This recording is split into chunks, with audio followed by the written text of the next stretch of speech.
Luis, buenas tardes. Buenas tardes, Julio.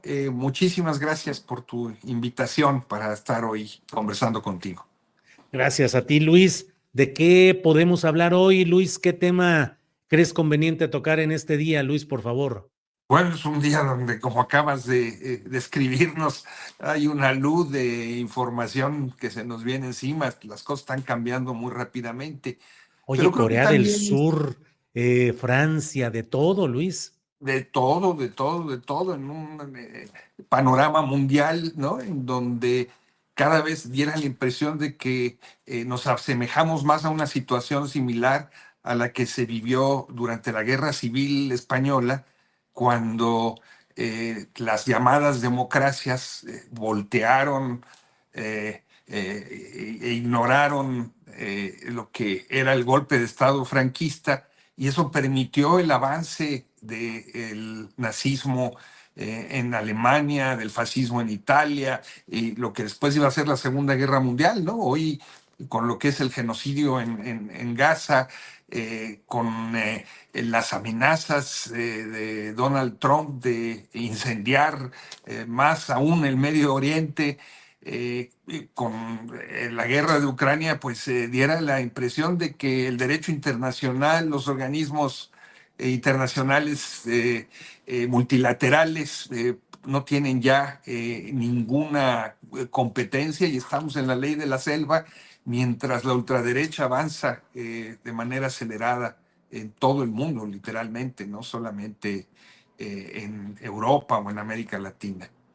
Luis, sobre esto que dices, pareciera que hay además depositarios del poder ejecutivo en otros países en los cuales, pues francamente, les importa un comino las consecuencias de lo que suceda, y lo mismo Javier Milei hace lo que quiere en Argentina, que Donald Trump, perdón, que Joe Biden indulta a su hijo y Donald Trump previsiblemente se apresta a dar indulto a los 1,500 involucrados en el asalto al Capitolio hace 4 años, y así vamos viendo como que estamos en una etapa en la cual instituciones y leyes no solo están siendo reformadas por procesos democráticos internos, sino sobre todo un autoritarismo en otras latitudes que lo estamos viendo, me parece, Luis.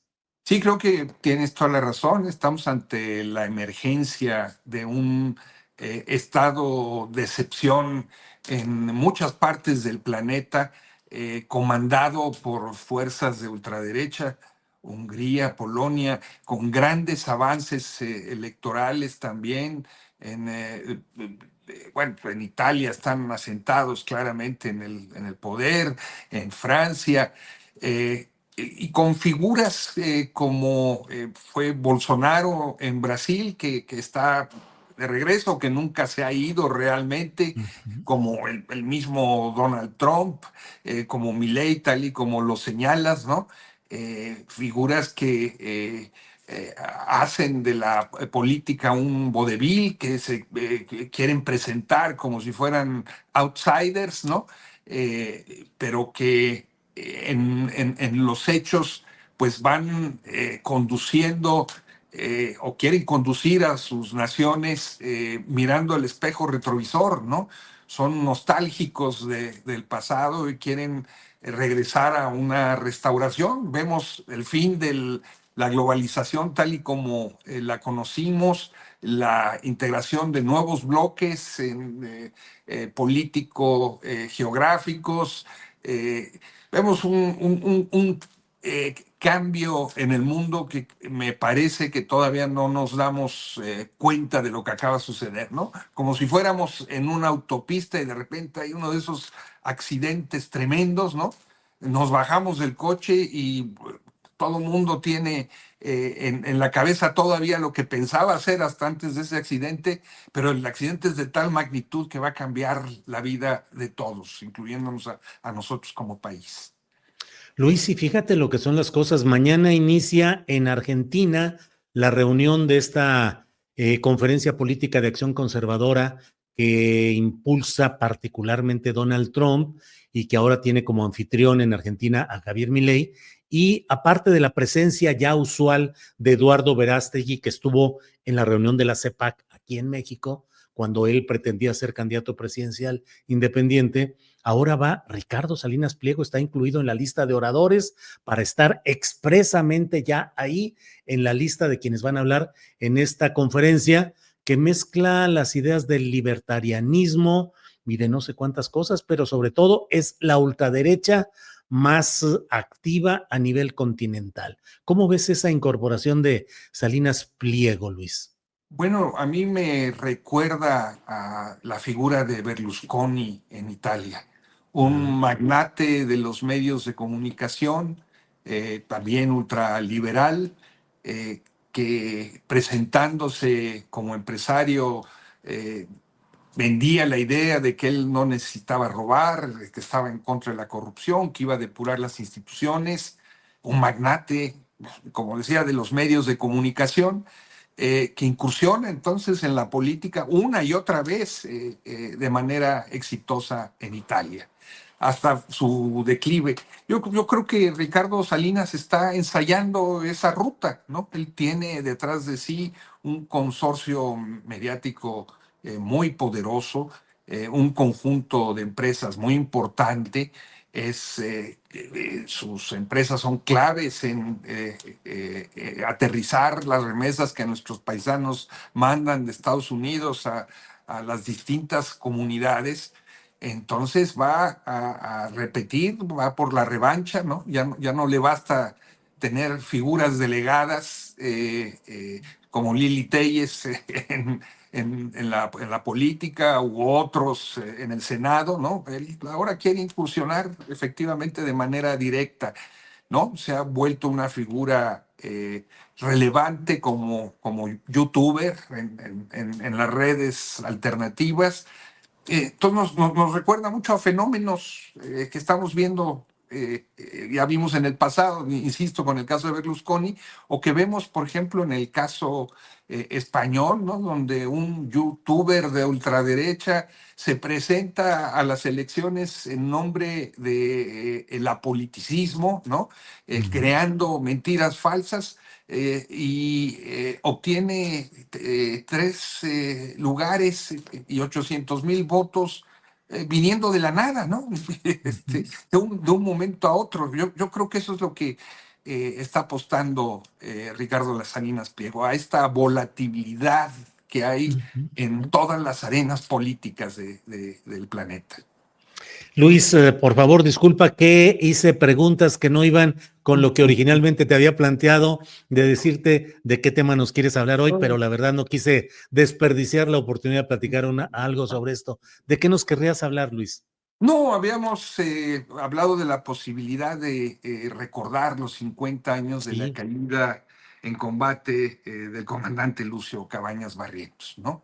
sí, adelante. Durante 3 días se celebraron en Atoyac de Álvarez, en el municipio de donde es nativo y donde finalmente cayó en el Otatal, un conjunto de actos en los que participaron viejos guerrilleros, los estudiantes de la normal rural Raúl Isidro Burgos de Ayotzinapa, eh, familiares, para recordar a este profesor que marcó realmente un antes y un después en las luchas sociales de nuestro país, ¿no? Estamos hablando de que eh, la guerrilla de Lucio Cabañas fue hasta el levantamiento del zapatismo el principal movimiento político militar que hubo en el país en términos de su implantación social, ¿no?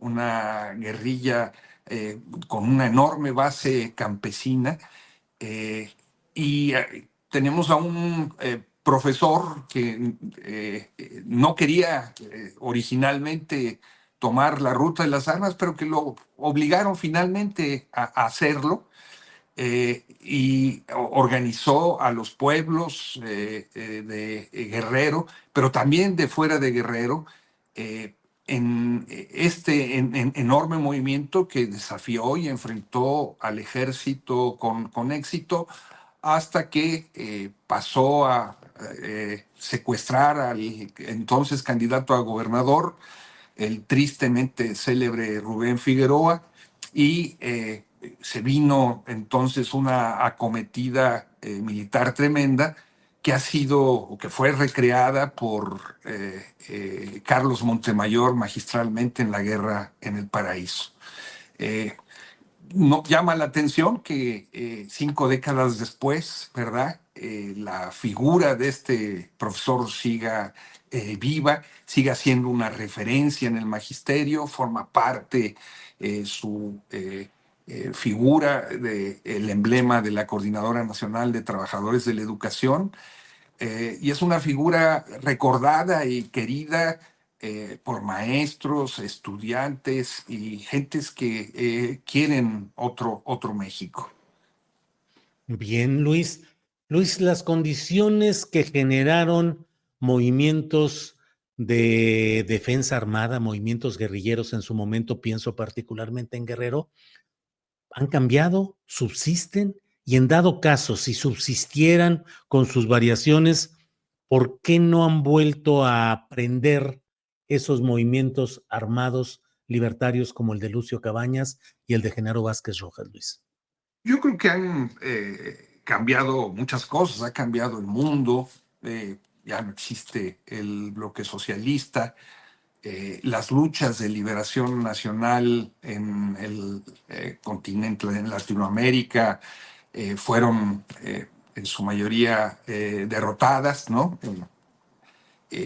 Revoluciones como la sandinista se han descompuesto terriblemente en el camino y han derivado en una dictadura atroz de Rosario Murillo y Daniel Ortega.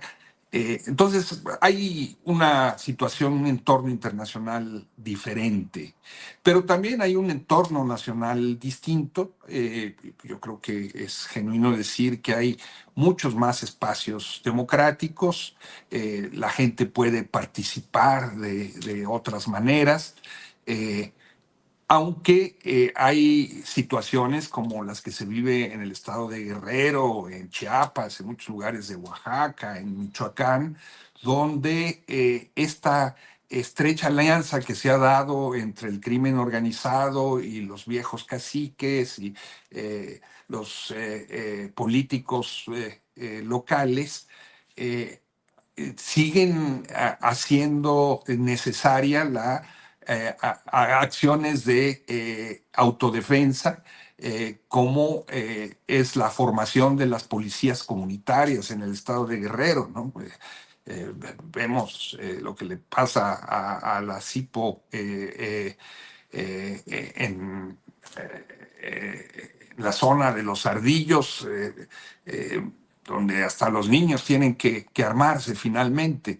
Entonces sí, la situación es diferente, pero hay más espacios, pero al mismo tiempo hay franjas en nuestro país donde hay tanta descomposición que vemos este tipo de movimientos de autodefensa que no tienen un imaginario socialista, vamos a decirlo así, no forman parte de un proceso de búsqueda de toma del poder, sino solamente de defenderse de estos actores armados que hacen imposible su convivencia.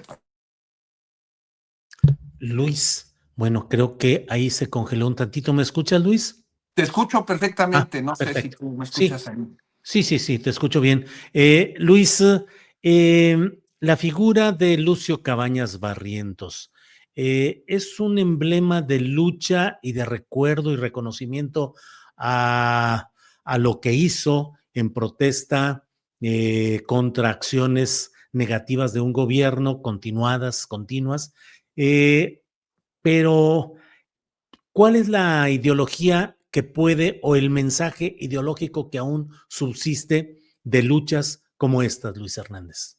Bueno, yo creo que Lucio Cabañas nunca se vendió, nunca dio su brazo a torcer. Inclusive cuando sus amigos, porque tenía amigos, él militó durante un tiempo en las filas del Partido Comunista Mexicano, lo invitaron a salir del país y ir a la Unión Soviética. Él rechazó este ofrecimiento, ¿no? Diciendo, bueno, es que voy a regresar y ya la gente va a decir que dónde estaba, que qué hice, que por qué me fui, etcétera, etcétera. Entonces él fue un hombre congruente hasta el punto de ofrecer su vida por estos ideales pobristas. Segundo, este ideario pobrista creo que en muchos elementos sigue teniendo validez, sigue teniendo actualidad. Hay un antiguo libro que no se ha vuelto a reeditar del periodista Luis Suárez, a propósito de Lucio Cabañas, que recupera buena parte de sus intervenciones en las asambleas de la Sierra o en otros lugares. Y es sorprendente ver la enorme capacidad de comunicación que tenía con los campesinos Lucio Cabañas y sus enormes cualidades pedagógicas. Era, en el mejor sentido de la palabra, un maestro y un educador político. Mientras luchaba, organizaba y formaba eso que fue ese movimiento político militar tan significativo. Eh, yo creo que estos elementos perviven hasta nuestros días y son reconocidos, insisto, en muchos lugares del país, su rostro, un rostro que en su momento fue relativamente poco conocido, no había muchas fotos, muchas de las fotos que después se conocieron de Lucio se difundieron después de su muerte. Él evitaba ser identificado para poderse mover por distintos lugares del país. Este rostro aparece en murales, carteles, forma parte ya del imaginario popular de los sectores que resisten y que buscan luchar por otro mundo.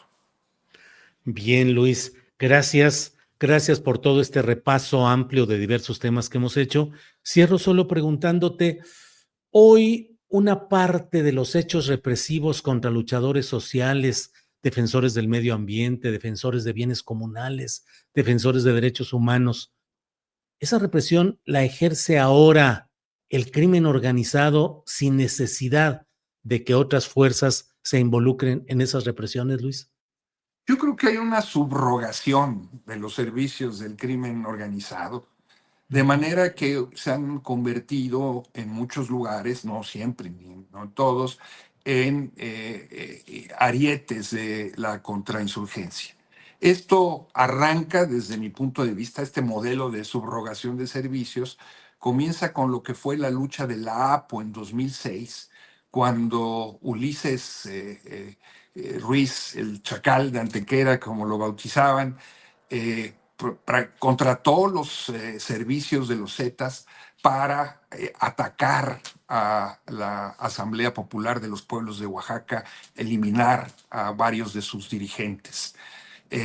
Y luego este modelo se exportó, por ejemplo, a Guerrero, donde comenzaron a eliminarse dirigentes sociales por parte del crimen organizado, pero dirigentes sociales, por ejemplo, que habían estado en lo que fue la masacre del Charco y habían sobrevivido, por supuesto, hacia Chiapas, hacia otros lugares del país.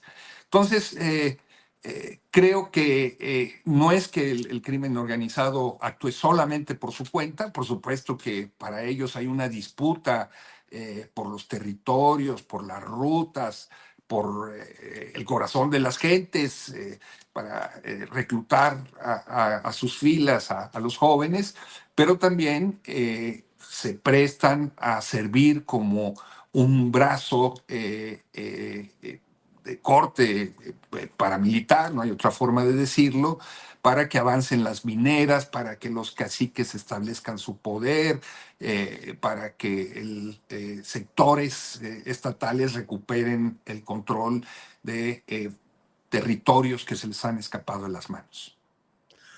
Luis, pues agradezco mucho esta posibilidad de platicar. Vamos a seguir atentos a lo que camine a nivel mundial, que está efectivamente, como lo platicamos al inicio de esta charla, con mucho movimiento y con muchos puntos interesantes, y en nuestro país, y recordando que hace 50 años fue la muerte de Lucio Cabañas Barrientos, y lo que hay en el contexto y en lo que sucede también en las luchas sociales de nuestro país. Luis, a reserva de lo que desees agregar, te apreciamos y agradecemos mucho el que hayas estado con nosotros.